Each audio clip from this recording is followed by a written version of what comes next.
2019 সালে বিজেপি সরকার 303টি আসন নিয়ে সংখ্যাগরিষ্ঠতা লাভ করে। বর্তমানে বিজেপি সরকারের সেই সংখ্যাগরিষ্ঠতা নেই।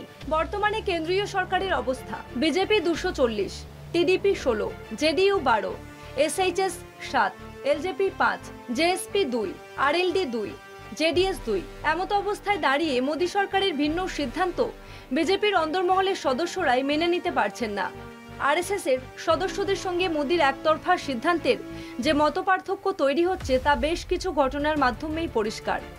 নরেন্দ্র মোদীর বিরুদ্ধে যে দলের মধ্যে আরএসএস পন্থীদের ক্ষোভ বাড়ছে, এটা বলার অপেক্ষা রাখে না। আরএসএস এর সদস্যদের ক্ষোভের উদাহরণ সম্প্রতি রাজস্থানের বিজেপি নেত্রী বসুন্ধরা রাজের আচরণ তা প্রমাণ করে। একই মঞ্চে আরএসএস প্রধান মোহন ভাগবত ও নরেন্দ্র মোদীর সঙ্গে উপস্থিত ছিলেন রাজস্থানের বিজেপি নেত্রী বসুন্ধরা রাজে। কিন্তু দেখা যায় নরেন্দ্র মোদীকে তিনি ওই মঞ্চের অভিবাদন পর্যন্ত করেননি। নরেন্দ্র মোদী দাবি করেছেন যে ভারতবর্ষের অর্থনৈতিক ব্যবস্থা 3 নম্বর স্থানে অবস্থান করব। আরএসএস এর একটি সভায় মোহন ভাগবত উপস্থিত ছিলেন। ওই সভায় মুরলী মনোহর যোশী অমর্ত্য সেনের অর্থনৈতিক যুক্তির মাধ্যমে ভারতবর্ষের অর্থনৈতিক দুরবস্থা নিয়ে বিশ্লেষণ করেছিলেন। সেখানে অমর্ত্য সেনের অর্থনৈতিক বিশ্লেষণকে সামনে এনে 70টি যুক্তি তুলে ধরেছিলেন।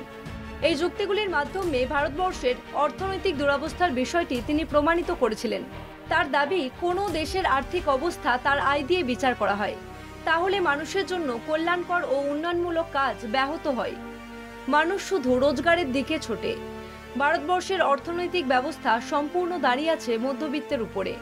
50 থেকে 60% ভারতের অর্থনৈতিক ব্যবস্থা নির্ভর করে মধ্যবিত্তের উপরে। তাই ভারতবর্ষের অর্থনীতির ক্ষেত্রে গরিব এবং সাধারণ মানুষের রোজগার ও উন্নয়নমূলক কাজের দিকে বিশেষভাবে দৃষ্টি দেওয়া প্রয়োজন। রাজনৈতিক বিশ্লেষকরা মনে করছেন যে মতাদর্শ ও সেবার মনোভাব নিয়ে মুরলী মনোহর যোশীরা রাজনীতি করতেন। কিন্তু বর্তমান মোদী সরকারের ভিন্ন সিদ্ধান্ত সাধারণ মানুষের স্বার্থকে উপেক্ষা করে একটি নির্দিষ্ট শ্রেণীকে সুবিধা পাইয়ে দিতে বদ্ধপরিকর। তাই আরএসএস পন্থী নেতৃত্বের সঙ্গে বীরত্ব তৈরি হচ্ছে মোদী সরকারের। কলকাতা টিভি।